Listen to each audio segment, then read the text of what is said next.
पंजाब में बीजेपी उम्मीदवारों और नेताओं को चुनाव प्रचार के दौरान किसानों के भारी विरोध का सामना करना पड़ रहा है।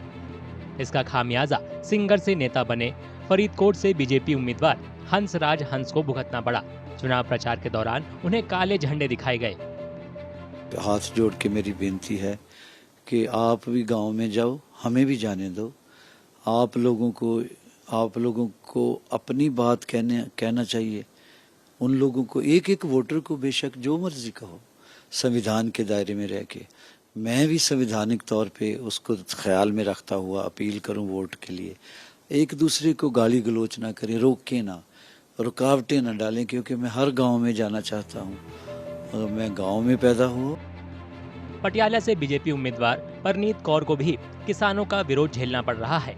उन्होंने कहा कि किसान भूल गए हैं कि उनके पिता और पूर्व मुख्यमंत्री कैप्टन अमरिंदर सिंह ने किसानों के पहले आंदोलन के दौरान कितनी मदद की थी। बिल्कुल सपोर्ट किया हमने, मैंने तो इनके रेज भी किए हैं पार्लियामेंट में। पर ये अभी इनका मेरे ख्याल में कोई मूड नहीं है सुनने के लिए। इनको अपने आप में भी सोचना चाहिए। इतनी दूर की तो बात नहीं है कि ये आंदोलन हुआ। मेरे ख्याल में 2.5 साल हुए हैं, 2.5-3 साल हुए हैं, 2.5 साल। तो यही थे जो वहाँ भी थे, यही हैं जो अब हैं। ये तो इनको अपने आप ही सोचना चाहिए कौन इनके मित्र हैं, कौन इनके दुश्मन हैं। किसानों के विरोध का सामना करने वालों में अमृतसर से बीजेपी उम्मीदवार तरनजीत सिंह संधू और गुरदासपुर से बीजेपी उम्मीदवार दिनेश बब्बू भी शामिल हैं। हालात को देखते हुए बीजेपी ने सोमवार को पंजाब चुनाव आयोग को दरख्वास्त दी। बीजेपी ने कहा कि उसे प्रचार के लिए एक समान मौका नहीं दिया जा रहा है। पार्टी ने प्रदर्शनकारी किसानों के खिलाफ कार्रवाई की मांग की।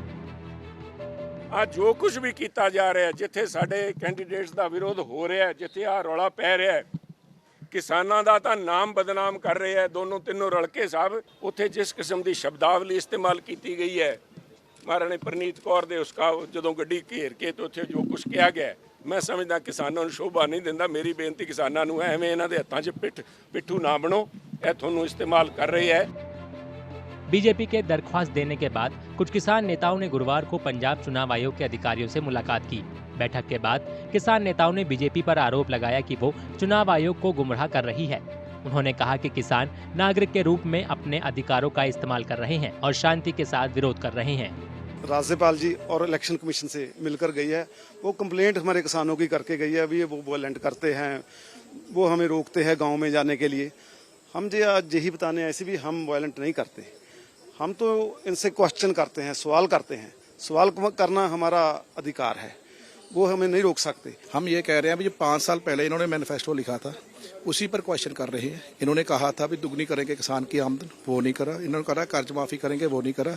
इन्होंने कहा था भी C2+ स्वामीनाथन के थ्रू MSP देंगे। जो वादे इन्होंने कर रहे थे, जो अलग से वादे लोगों के साथ करे थे, नौकरी देने के करे थे, नशा बंद करने के करे थे, वो अपने वादों पर कहाँ पहुंची है। बीजेपी पहली बार पंजाब में अकेले चुनाव लड़ रही है। राजनीतिक जानकारों के मुताबिक किसानों का विरोध उनके वोट शेयर पर असर डाल सकता है। पंजाब की सभी 13 सीट पर लोकसभा चुनाव के 7वें दौर में 1 जून को वोटिंग होगी।